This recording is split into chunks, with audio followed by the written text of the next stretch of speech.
All right, we'd like to thank Coach Lee for sitting down with us after fall ball is complete and talk about how things went and give us a little early preview for another great Clemson baseball season coming up.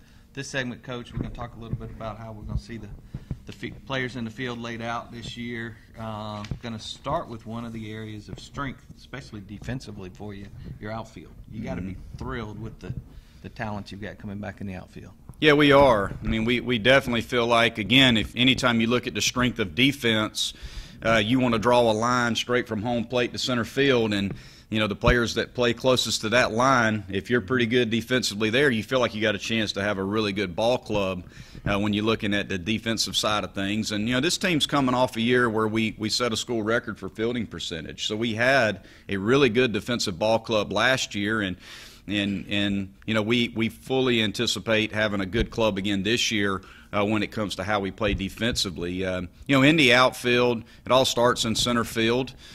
We feel like a healthy Bryce Teodosio, who we lost last year towards the end of the year, with Teo back. If we can keep him healthy, you know, he plays the game so hard, he's so intense. You know, we have to tell him to back off a little bit from time to time, but that's the way you want it, and those are the kind of guys you want. And I feel like Bryce is arguably one of the best defensive center fielders in our league. I feel like, and we've been very blessed to have really good center fielders here. I feel like Bryce falls along those lines. So we feel very, very good about him being out there and taking charge in center field for us. We have a healthy Kier Meredith. Kier's been working very, very hard with our training staff and our strength staff to be able to get back to 100%. Kier is a legitimate 6'5", 60 runner. And Teo's a 6'5", 60 runner too. So, you know, you feel like, you know, Kier could flank him in left field and could also play center field. I feel like we've got two guys there that are both above average defenders, and Kier's certainly going to be in the mix, you know, based on what he does defensively and what he does offensively. It gives you a guy that is a legitimate threat at the top of the order, who can play the short game and can steal bases and also has some pop in the bat. Has worked very, very hard this fall. Another guy that's going to be heavily in that mix is a newcomer named Michael Green. Michael Green is another guy that has the skill set to play center field. You know, he's a 6'6", 6'7" runner. He's a junior college transfer, played at Florence Darlington Tech. Actually was injured last year and was unable to play, but we feel like he's another guy that's very twitched up and fast and explosive. He's a left-handed hitter, and feel like he is in a position to fight for, you know, potentially fight for that right field spot. Another guy that's kind of a jack of all trades for us that can play anywhere in the field is Sam Hall. I feel like Sam Hall is one of the most improved players from last year to this year, and he made a very positive impact on our team last year when he got into the game. Had a huge series at Virginia for us. Played third base, played second base, played the outfield. He made the play of the year, in my opinion, for us last year at Florida State. Ran down a ball that was hitting the gap by Raleigh. That if he don't make that catch, we don't get the opportunity to walk it off late. But Sam's going to be in the mix. Sam's going to play. It's just a matter of where we play him. You know, kind of that domino effect of where we put some of the pieces. We can put Sam where we need to put him, whether it's in the outfield or whether it's in the infield. So another guy that's going to be a factor somewhere because he had such a good offensive fall for us was Matt Cooper. Matt had a really good offensive fall for us. He had to catch a majority of the fall due to some injuries, so it limited our ability to try to get him in the outfield and let him develop as a corner outfielder. He could also play some first base, but he's going to be in the mix in the outfield as well. And another guy that's a newcomer that had a nice fall for us, has some power potential, is Chad Ferry, an in-state kid who could play left or right as well. But you know, we certainly feel good about our depth in the outfield, our athleticism in the outfield, especially when you look at guys like Teodosio, Meredith, Michael Green, and Sam Hall, all as legitimate threats, you know, to be everyday guys and be very good players for us.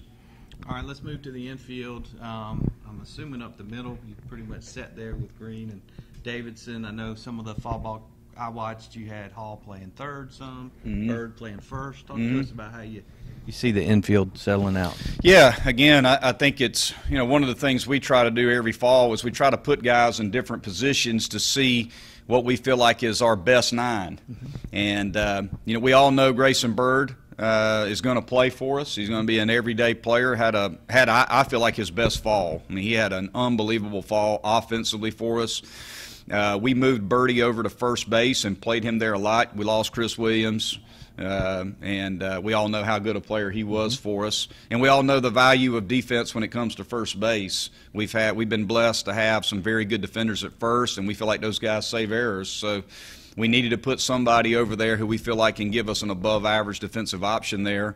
So we played Bird there a good bit of the fall just so he could get acclimated to a new position. There's a lot of movement at first base. You got to be a cutoff man. You got to trail runners. You got to hold runners on. You got to be involved in some different things that you don't necessarily have to do at third base. So we put Birdie over at first base to allow us to put, an athlete like a Sam Hall over at third a lot of the fall so he could adjust to that position.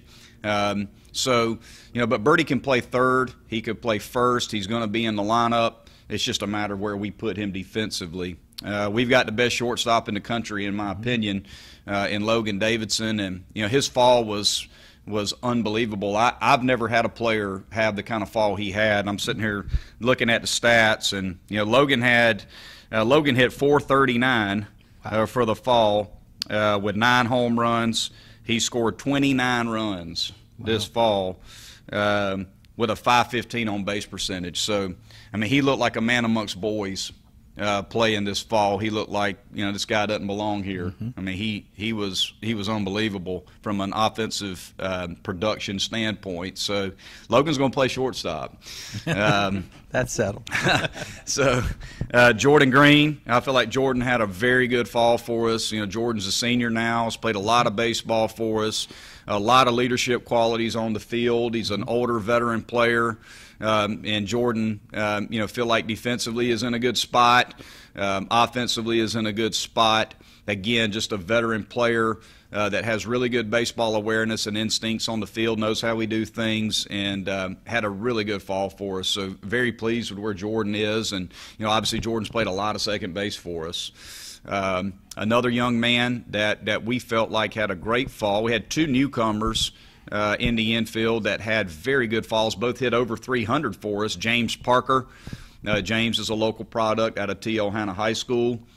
James could play shortstop. James could play third. We've played him some at second, just moved him around in the infield, trying to turn him into a utility piece for us that can play a number of different spots. Was always known as a defender first. But actually hit 300, had a really good offensive fall, made some adjustments, worked very hard on his swing. And Briar Hawkins. Briar Hawkins is a true freshman out of the Atlanta area, played in the East Cobb program. Him and James Parker actually played together in the summer.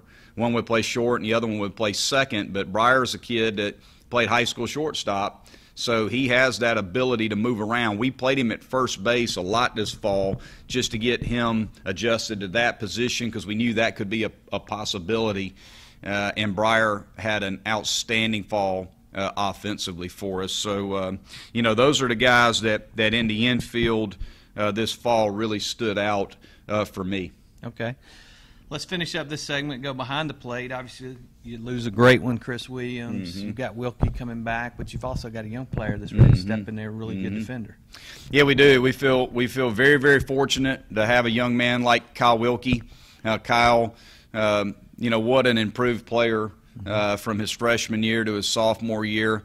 Now he's an offensive catcher, which, I don't know if I ever would have said that coming into the program. We thought he was a catch and throw guy that we didn't know if he'd hit a whole lot, and he's one of the most productive hitters in our lineup. Kyle's going to hit in the top 4 to 5 in our order because he does such a good job of hitting with runners in scoring position. You talk about a guy that can compete in the box. He can compete in the box. Kyle, unfortunately, this fall we were snake bitten when it came to injuries behind the plate. Kyle missed a good portion of the fall with a quad injury. Was still able to hit, but was unable to get back there and catch a good bit. So we're just trying to get him healthy. He's ready to go. And we got a newcomer in Adam Hackenberg, who is a big, strong, physical catcher, has really good catch and throw skills, has some power in the bat. And Adam's going to be able to step in there and catch for us and play significant innings for us. And it'll allow us to keep Wilkie healthy throughout the year and keep him from fatiguing because the catching position is such a tough position on the body. Having a young man like Adam Hackenberg, who I believe has tremendous leadership skills as well, he can handle it as a true freshman back there. So those two guys are going to catch a bulk of our innings. Matt Cooper, again, offensively had an outstanding fall for us. He could catch too. We had to catch Coop a lot because of some injuries behind the plate. And if we needed to put Coop back there, he's got a lot of experience this fall and will do a solid job for us. Another guy that we've messed around with a little bit from a versatility standpoint, we've actually put the gear on Sam Hall a little bit. And to be honest with you, yeah. Well, and to be honest with you, if Sam Hall focused on catching, he could be a plus defensive catcher. He's just so athletic, has really good hands, and but those three guys are primary catchers, and we may continue to tinker with Hall just to give us an emergency option, and it would not be a bad one.